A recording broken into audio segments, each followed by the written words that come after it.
Φυλάξου απ' αυτούς που με τη θλίψη τους γυρεύουν να βρουν τα όνειρά σου. Φυλάξου απ' αυτούς που σε κρατάν σοβαρό, ναι. Φυλάξου απ' αυτούς που με το μίσος τους παλεύουνε να κόψουν τα άσπρα φτερά σου. Φυλάξου απ' αυτούς που σε περνάν για τρελό. Επειδή χαμογελάς και εσύ ρωτάς, ρε φίλε τι κοιτάς, κάποιοι που στραβώνε όταν εσύ καλοπερνάς. Μην τους μιλάς, μην τους απαντάς, φτάνει να θυμάσαι ότι όποια να πας είναι ωραίο να γελάς.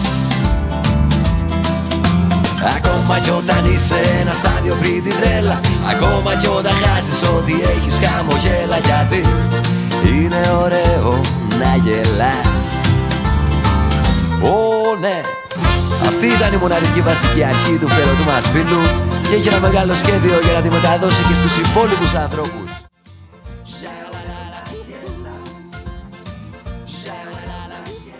Κοιτάξου σε ένα καθρέφτη και αντίκρισε την πιο κρυμμένη χαρά σου. Κοιτάξου σε ένα μεγάλο φωτεινό ουρανό, ναι, ναι. Κοιτάξου σε ένα είδωλο που μοιάζει με αυτά που θες να λες. Τα ιδανικά σου είναι δικά σου. Κοιτάξου σε ένα γυαλί σαν κι αυτό